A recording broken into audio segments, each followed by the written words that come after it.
Saya bilang ke mereka, kalau Anda nggak bisa perbaikin dalam waktu setahun dari kemarin, ada kemungkinan besar bea cukai akan dirumahkan seluruh pegawainya. Kalau tak, jadi mungkin dia dirumahin aja sampai pensiun, nggak dibayar. Nggak tahu dibayar apa nggak? Mau nggak kita bayar lah, rugi gua kalau bayar loh. Jadi ini harus fair. Kalau mereka nyerang ya harus bersih. Kalau mereka nyerang-nyerang aja untuk menghindari apa menutupi kejahatannya, saya hajar dari pajak. Itu ternyata boleh saya main di pajak. Emang nggak bayar pajak. SPT-nya 0000 selama 5 tahun berturut-turut berarti nggak bayar pajak. Ada yang selalu nihil padahal punya gudang banyak sekali. Jadi jangan main-main lagi dengan pemerintah. Menteri Keuangan Purbaya Yudi Sadewa memberikan jawaban tegas terkait sejumlah isu strategis dalam rapat kerja dengan Komisi 11 DPR RI pada Senin 8 Desember 2025. Dalam rapat yang membahas penerimaan negara tersebut, Menkeu menyoroti kebijakan pajak batubara, reformasi bea cukai, hingga nasib penerapan cukai minuman berpemanis dalam kemasan (MBDK). Salah satu poin krusial yang disampaikan Purbaya adalah alasan dibalik pengenaan pungutan ekspor batubara. Menjawab pertanyaan dari fraksi Partai Golkar dan Demokrat mengenai daya saing, Purbaya mengungkapkan fakta mengejutkan bahwa negara selama ini mengalami kerugian besar mencapai 25 triliun akibat mekanisme restitusi pajak pertambahan nilai di sektor tersebut. Selain itu terkait isu under-invoicing dan kebocoran di bea cukai, Menkeu Purbaya menyatakan tidak akan main-main. Ia tengah melakukan perombakan total pada sistem teknologi informasi kepabeanan, termasuk integrasi sistem Simbara, CIEEA, dan Cortex. Ia juga memberikan ultimatum keras kepada jajarannya. Kalau dalam setahun tidak ada perbaikan, pegawai bea cukai ada kemungkinan dirumahkan sampai pensiun. Ini pertanyaannya nggak ada yang main-main semua. Bahkan saya harus mengetahui semua sektor, termasuk sektor energi yang kebetulan bukan bidang saya. Saya akan jawab yang relevan saja. Tadi pertanyaan tentang income. Kenapa sih ada biaya keluar? Apa hubungannya dengan daya saing? Jadi pada waktu Undang-Undang Cipta Kerja di 2020 diterapkan, jadi mengubah status batubara dari non barang kena pajak menjadi barang kena pajak. Akibatnya industri batubara bisa meminta restitusi PPN ke pemerintah. Itu sekitar 25 triliun per tahun. Kalau hitung dengan cost-nya segala macam, walaupun mereka ada cost-nya digelembungin segala macam, net income kita dari industri batubara bukannya positif, malah dengan pajak segala macam jadi negatif. Jadi undang-undang itu seperti pemerintah memberikan subsidi ke industri yang sudah untungnya banyak. Jadi balik ke Undang-Undang Dasar 45 Pasal 33, akibatnya kita tidak menyejahterakan masyarakat, malah pengusaha batubara aja yang untungnya lebih banyak. Makanya kenapa pajak saya tahun ini turun karena bayar restitusi cukup besar. Jadi desain ini hanya mengembalikan ini ke seperti yang awal tadi, hanya mengcover loss yang karena perubahan status. Artinya apa?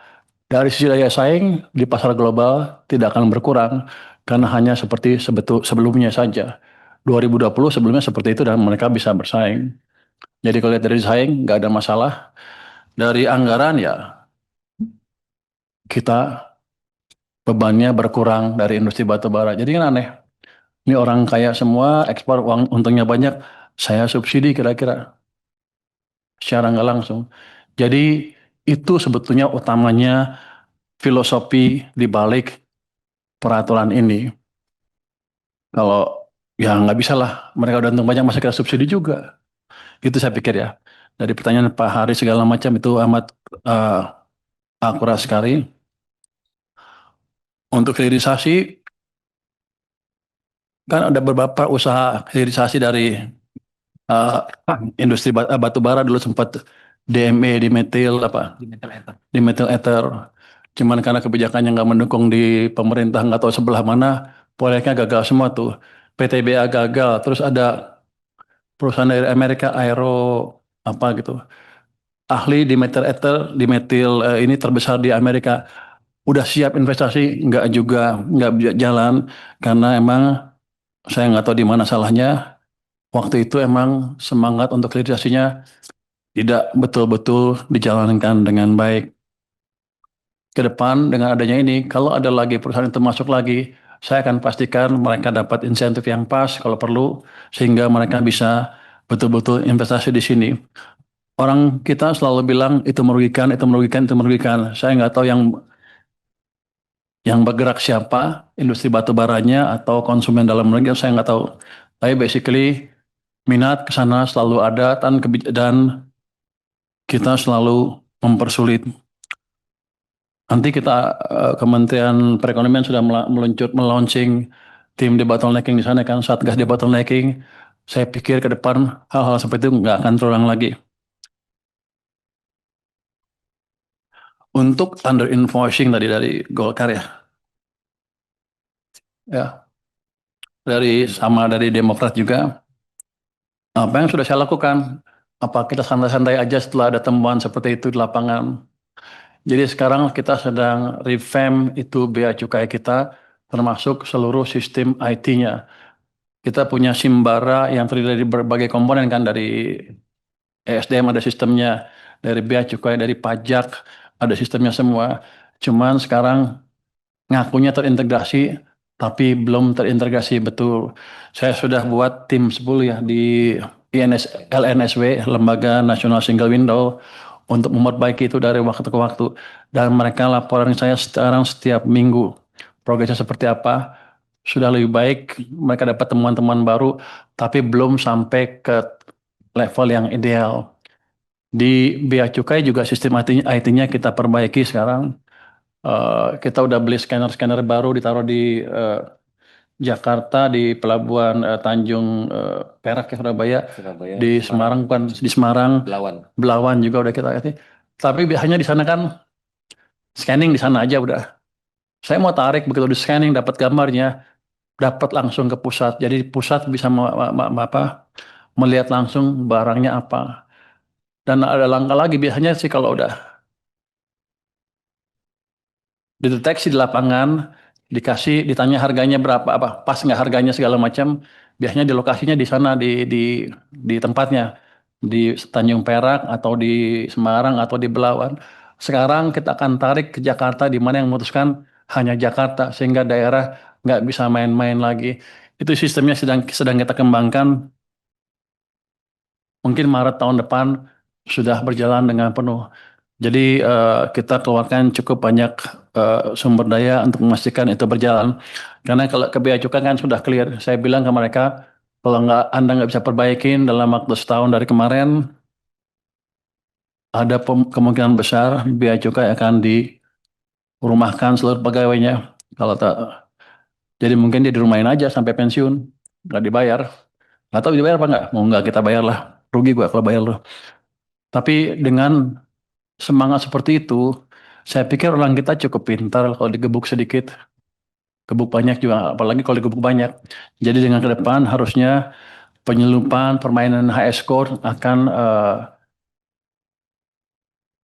berkurang secara signifikan. Kalau nol sih nggak mungkin kan kelihatannya ya. Ini kan kita nggak hidup di dunia yang ideal. Akan berkurang secara signifikan. Untuk yang tadi juga yang yang PAME, itu sekarang udah kita panggil tuh pengusaha FAME di seluruh Jakarta, di Indonesia ke Jakarta. Kita bilang ke mereka aturan kita begini, begini, begini. Kita nggak akan deviate dari aturan itu. Anda siap-siap aja. Kalau Anda mau berbisnis terus, ikut aturan kami. Kalau enggak, saya hajar dia. Jadi setiap ada pelanggaran-pelanggaran itu, kami dapat namanya, termasuk yang sibuk-sibuk, yang ribut-ribut di Medsos. medsos tentang Balpres. Kami dapat namanya, kami investigasi pajaknya seperti apa. Ternyata banyak dari mereka nggak bayar pajak. Saya datangin orangnya ke sana untuk suruh bayar pajak. Jadi ini harus fair. Kalau mereka nyerang ya harus bersih. Kalau mereka nyerang-nyerang aja untuk menghindari menutupi kejahatannya, saya hajar dari pajak. Itu ternyata boleh saya main di pajak. Emang nggak bayar pajak. SPT-nya 0000 selama 5 tahun berturut-turut berarti nggak bayar pajak. Ada yang selalu nihil padahal punya gudang banyak sekali. Jadi jangan main-main lagi dengan pemerintah. Kita serius. Dan ancaman saya ke bea cukai juga serius. Kalau mereka main-main, kita hantam. Sama juga ke pajak juga. Sebentar lagi akan ada perbaikan yang amat signifikan. Prinsip pengawasan barang ekspor tadi tanya itu ya. Pada dasarnya itu dah sama. Kita akan pakai sistem yang yang terintegrasi, pakai IT. Kita kembangkan juga sistem eh, AI. Ini walaupun saya lihat masih awal, tapi kelihatannya orang-orang kita masih bisa belajar. Kalau dampak ke tadi, gimana kalau nggak berhasil? Ya nggak dapat duit. Kalau berhasil ya positif. Jadi gamenya, expected gamenya positif nih sekarang. Jadi karena sebelumnya belum ada.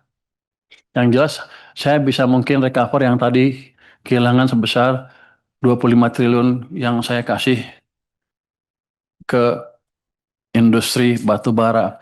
Rupanya industri batu bara cukup canggih sehingga mereka bisa melobi pemerintah pada waktu itu, kalau undang-undang dan DPR, sehingga hal ini bisa lolos. Mungkin waktu itu pemerintah kurang bisa berhitung, ya. Jadi kita dirugikan sebesar itu dan aneh. Jadi ke depan akan seperti itu.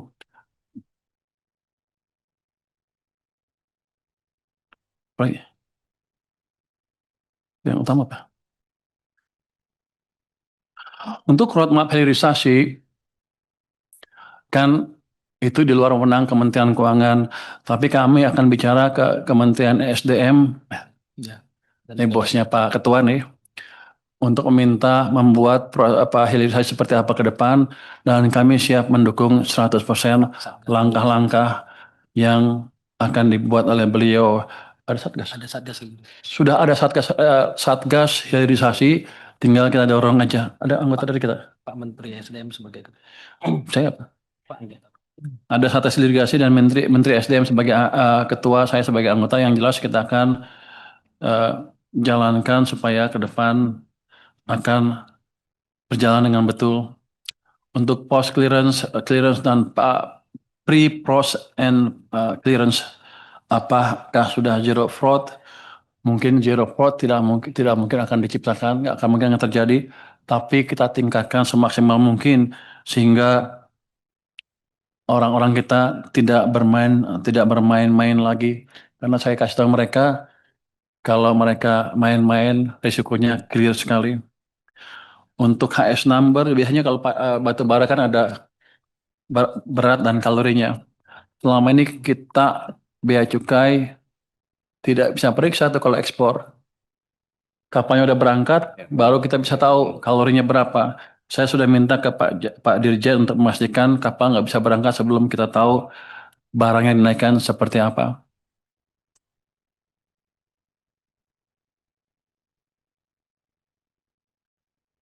Mungkin demikian. Oh, dari Pak Dolfio ya.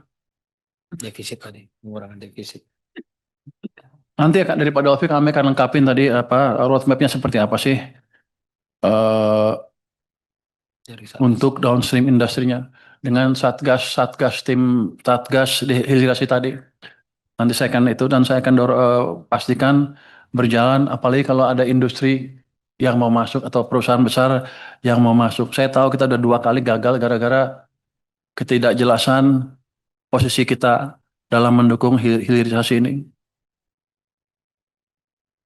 Untuk dari Pak Fauzi Amro, untuk minuman manis dalam kemasan, kenapa saya tidak presentasikan sekarang? undangan. Memang kami belum akan menjalankannya. Kami akan jalankan dan mulai memikirkannya ketika ekonomi sudah dalam keadaan lebih baik dari sekarang. Saya pikir kalau ekonomi sudah tumbuh 6% lebih, kami akan datang ke sini untuk mendiskusikan eh, cukai seperti apa yang pantas diterapkan. Kalau sekarang saya pikir ekonomi masyarakat belum cukup kuat.